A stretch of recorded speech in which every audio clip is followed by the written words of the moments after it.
शांति। आप सभी श्रेष्ठ दिव्य आत्माओं का आज के इस विशेष आध्यात्मिक सत्र में हृदय से स्वागत एवं अभिनंदन है। एक बार एक व्यक्ति ने पूरे गांव को रोशन करने का बीड़ा उठाया। वह हर घर में जाकर दीपक जलाता, लोगों को रोशनी का महत्व समझाता और उनके जीवन से अंधकार दूर करने का प्रयास करता। लेकिन एक रात जब वह दूसरों के घर को रोशन करके लौटा तो उसने देखा कि उसकी कुटिया में घोर अंधकार है। उसने अपने कुटिया के दीपक में तेल डालना भूल गया था। मेरे प्यारे भाइयों और बहनों, आज हम भी उस व्यक्ति की तरह ही दुनिया को बदलने निकले हैं। लेकिन कहीं ऐसा तो नहीं कि हमारे भीतर का दीपक बुझ रहा है और हम दुनिया को आलोकित करने निकल पड़े। अगर हमारे भीतर का दीपक बुझा होगा तो हम दुनिया को कैसे आलोकित कर सकेंगे। आज के इस सत्र में हम 3 महत्वपूर्ण बातों पर चिंतन करेंगे। पहला है, सफलता की 3 मुख्य अवस्थाएं कौन सी हैं। दूसरा, स्व परिवर्तन से विश्व परिवर्तन का गहरा रहस्य क्या है। और तीसरा है, स्वयं की आध्यात्मिक उन्नति के लिए चिंतन और चिंता का सही अर्थ क्या है। आज का यह अमूल्य ज्ञान हम परमपिता परमात्मा शिव बाबा की 2 फरवरी 1975 को चलाई गई अव्यक्त मुरली से ले रहे हैं, जिसका सुंदर सा शीर्षक है स्वचिंतक, शुभ चिंतक और विश्व परिवर्तक बनो। तो आइए इस गहरी और आत्मिक यात्रा की शुरुआत करते हैं। आज के इस भाग दौड़ बड़े समय में देखिए, हम सभी चाहते हैं कि हमारा परिवार अच्छा हो, समाज में शांति हो, लोगों का व्यवहार बदल जाए। हम बाहर की दुनिया को बदलने के लिए इतनी ऊर्जा लगा रहे हैं, तनाव और थकान मोल ले रहे हैं, लेकिन परिणाम क्या है? हमारे रिश्ते उलझ रहे हैं, मन की शांति खोती जा रही है। तो बाबा ने अपनी मुरली में इस समस्या पर जड़ से प्रहार किया है। बाबा ने सफलता और संपूर्णता की 3 अवस्थाएं बताई हैं। पहला स्टेज है स्वचिंतक, अर्थात पहले स्वचिंतक बनो। दूसरा शुभ चिंतक, उसके बाद में आप दूसरों का चिंतन करो, दूसरों के बारे में सोचो। और तीसरा है विश्व चिंतक। स्वचिंतक क्या है? स्वचिंतक का अर्थ कोई स्वार्थ नहीं है। दुनिया में अगर कहो कि पहले स्वचिंतन करो, फिर जो है शुभ चिंतन में लगो, तो दुनिया समझेगी बड़े स्वार्थी हैं। लेकिन सत्य तो ये है, बिना स्वचिंतन के शुभ चिंतन संभव ही नहीं है। इसलिए यहां स्वयं का अर्थ है आत्मा, वह अविनाशी और चैतन्य ऊर्जा, शांत स्वरूप ऊर्जा जो इस शरीर को चला रही है। स्वचिंतक वह है जो हर पल अपनी आंतरिक उन्नति, अपने संस्कारों और अपनी पवित्रता पर ध्यान देता रहता है। तो जो आदमी इस प्रकार से स्वचिंतक बनेगा, वह आंतरिक गुणों से, ज्ञान से और शक्तियों से संपन्न होगा, संपूर्ण होगा। अब जब आप में आंतरिक संपन्नता और संपूर्णता आ गई है, तब आप अपनों के बारे में अर्थात दूसरों के बारे में जो आपके संबंध में है, संपर्क में है, उनके बारे में आप शुभ चिंतक बन सकते हैं।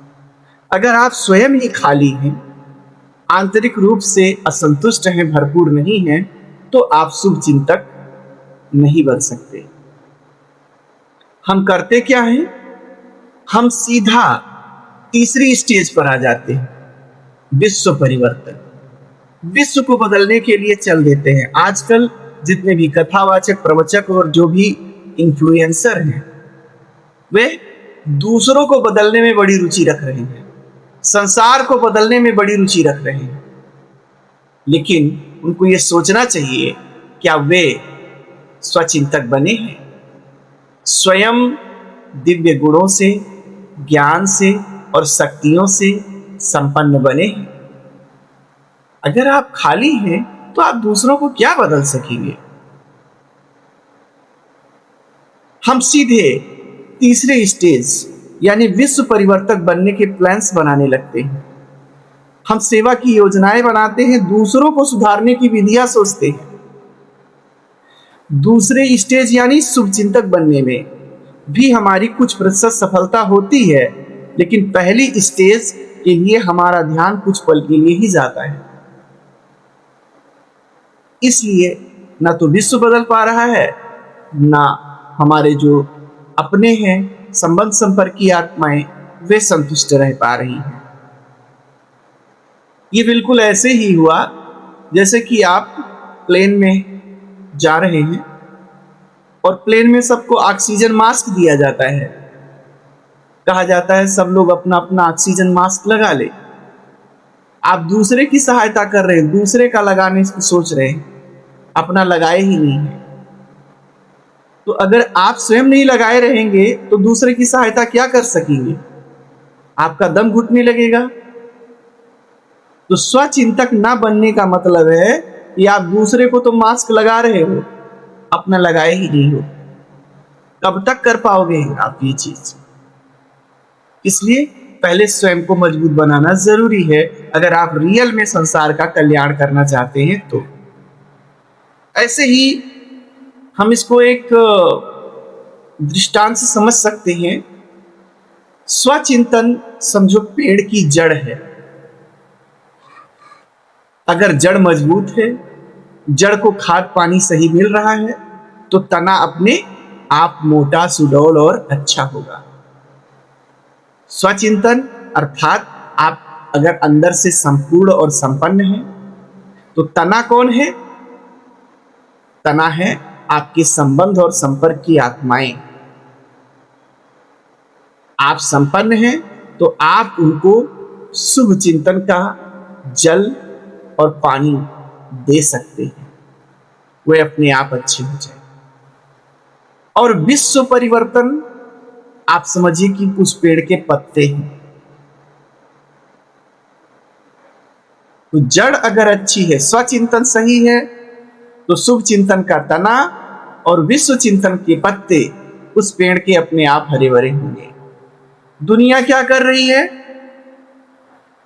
विश्व परिवर्तन में लग जा रही है, यानी पत्तों की सेवा करने में लग जा रही है, तने की सेवा करने में लग जा रही है, और स्वयं पर ध्यान ही नहीं दे रही है, स्वचिंतन पर ध्यान ही नहीं दे रही है। इसलिए प्रवचन बहुत हो रहे हैं संसार में, उपदेश बहुत हो रहे हैं, लेकिन संसार गिरता ही जा रहा है। बाबा बहुत स्पष्ट शब्दों में कहते हैं, सफलता व कार्य की संपन्नता व स्वयं की स्थिति की संपूर्णता तब तक नहीं हो सकती जब तक कि फर्स्ट स्टेज यानी स्वचिंतन फास्ट रूप से रिजल्ट तक नहीं पहुंचता। जब तक आप खुद अंदर से भरपूर नहीं होंगे, तब तक बाहर की सफलता केवल छलावा मात्र है। आजकल बहुत से कॉमेडी किंग हैं, बाहर के लोगों को हंसा देते हैं और अंदर उनका जीवन संघर्ष से भरा पड़ा रहता है। बाहर अच्छे अच्छे प्रवचन करते हैं और स्वयं के परिवार में तरह तरह के क्लेश और कलह रहता है। तो बाहरी वाहवाही एक छलावा मात्र है अगर हम आंतरिक रूप से संतुष्ट, शांत और सुखी नहीं हैं। प्रोग्राम बनाने से थोड़ी देर की उन्नति हो सकती है, लेकिन सदा काल की उन्नति का साधन केवल स्वचिंतक बनना ही है। बाबा ने यहाँ बहुत ही सुंदर और नया दृष्टिकोण दिया है, चिंतन और चिंता। आमतौर पर हम सब कहते हैं कि चिंता चिता के समान है, लेकिन यहाँ बाबा कहते हैं कि पुरुषार्थ की गति चिंतन के बजाय चिंता के स्वरूप की होनी चाहिए। चिंतन केवल मानसिक होता है, लेकिन जब आपको चिंता होती है किसी चीज की, चिंता यहाँ पे डीप अटेंशन है। अगर आप के अंदर किसी बात को लेकर गहरा अटेंशन होता है, तब आप केवल मानसिक चिंतन नहीं करते, बल्कि उसको कर्म में परिणित करते हैं। इसलिए बाबा कहते हैं केवल चिंतन नहीं, अब पुरुषार्थ आपका चिंता स्वरूप का होना चाहिए। अब आप कहेंगे चिंता कैसे? बाबा यहाँ उस लौकिक और तनाव देने वाली चिंता की बात नहीं कर रहे हैं। बाबा कहते हैं यह चिंता सुख स्वरूप की चिंता है, अनेक प्रकार की चिंताओं को मिटाने वाली चिंता है। जैसे कि चिंता और चिंतन के बारे में हम सब थोड़ा और स्पष्ट रीत से समझते हैं। कोई आर्किटेक्चर है, इंजीनियर है, आपको मकान बनवाना है, आप उससे नक्शा बनवाते हैं, तो वो कागज पर पेंसिल से पूरा आपका मकान बना देता है। तो क्या मकान बन गया? ये चिंतन है। कागज पर पेंसिल से मकान बना देना, ये चिंतन है। रियल में कुछ नहीं हुआ, केवल विचारों से। लेकिन एक मिस्त्री जो एक एक ईंट जोड़ करके रियल में आपका मकान खड़ा कर देता है, ये क्या है? ये चिंता है। कुल मिला के परमात्मा ये कहना चाहते हैं कि अब केवल हमारे सुधारात्मक कार्य, हमारे जो पुरुषार्थ हों, वो केवल मानसिक चिंतन तक सीमित ना, बल्कि कर्मों में उतरे, तब माना जाएगा। तो पुरुषार्थ चिंता स्वरूप का हो, अर्थात कर्म में परिणित होने वाले हों।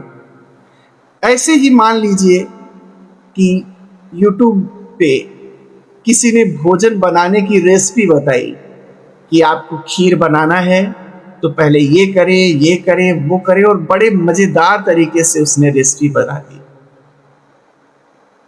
लेकिन क्या खीर वास्तव में बनी?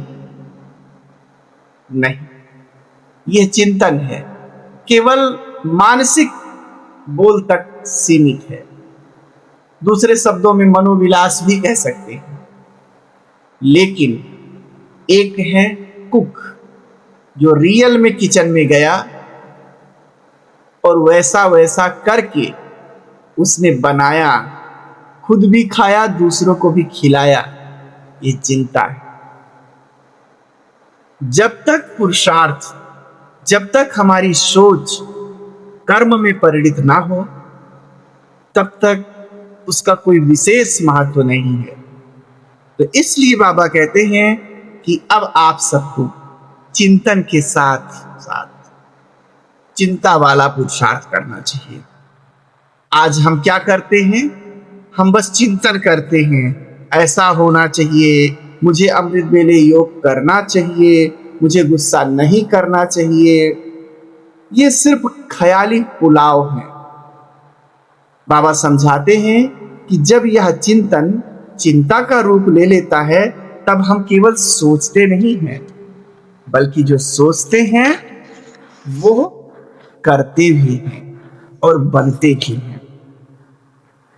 यहां स्वयं को एक शुभ बंधन में बांधना है, जो असल में हमें जीवन के सभी दुखों और बंधनों से मुक्त करके निर्बंधन बना देती है। इस सुख स्वरूप की चिंता से हम सदा संतुष्ट, हर्षित और कमल फूल के समान पवित्र स्थिति में स्थित रह सकते हैं। आज इस अव्यक्त मुरली में परमात्मा पिता ने हम सबको ये बताया है कि अलबेलापन क्यों आता है। अक्सर हम कुछ दिन बहुत अच्छी आध्यात्मिक दिनचर्या करते हैं, योग करते हैं, ध्यान करते हैं, हर प्रकार के रूल्स और रेगुलेशन का पालन करते हैं और फिर अलबेले हो जाते हैं। क्यों? बाबा इसका बहुत गहरा कारण बताते हैं। समय की समाप्ति का बुद्धि में निश्चय नहीं है। उन्हें लगता है कि समय बहुत पड़ा है तो रोज रोज क्या करें। अगर कोई को लगे कि केवल 2 दिन ही समय है तो कहेगा चलो जब इतना ही कम समय है तो इसको हम थोड़ा सा नियम प्रमाण ही जी लेते हैं। यानी हमें एहसास ही नहीं है कि समय बहुत तेजी से बीत रहा है। जैसे लौकिक जीवन में परीक्षा की तारीख तय होने पर हम निश्चिंत होना छोड़ देते हैं, वैसे ही अपनी आध्यात्मिक उन्नति के लिए भी हमें एक निश्चित समय तय करना होगा कि हम 3 सालों में संपूर्णता को प्राप्त करेंगे, हम इतने सालों में ये गुण अपने अंदर ले आएंगे। तो जब स्वयं को टाइम बाउंड करेंगे तो अलबेलापन नहीं आएगा, ऐसा बाबा कहते हैं। स्वयं का शिक्षक बनकर खुद को इस अनुशासन के बंधन में बांधना होगा, तभी हम दूसरों को दुखों से मुक्त कर सकेंगे। तो आज के इस पूरे प्रवचन का सार यही है कि बाहर की दुनिया को बदलने से पहले स्वयं की आंतरिक दुनिया को बदलना है। स्वचिंतक बनकर अपनी आध्यात्मिक शक्तियों को जगाना है, अपने आत्मदीप को जगाना है। हम दूसरे की कुटियों को तभी रोशन कर सकेंगे जब स्वयं की कुटिया रोशन होगी। बाबा ने हमें बहुत बड़ी चेतावनी दी है कि आने वाले समय में विश्व में हाहाकार होगा, दुख और अशांति चरम पर होगी। उस समय लोग आपसे शांति मांगने आएंगे, सुख मांगने आएंगे। बाबा कहते हैं कि भविष्य में समय इतना समीप आ जाएगा कि हमारे पास अपनी उन्नति करने का समय ही नहीं बचेगा, क्योंकि सारा समय विश्व की आत्माओं को महादान वरदान का प्रसाद बांटने में ही चला जाएगा। इसलिए समय पर रहते जाग जाइए। कहीं भविष्य में आपको यह पश्चाताप या उल्हाना ना रह जाए कि स्वयं के प्रति जो करना था वो समय रहते तो हमने किया ही नहीं।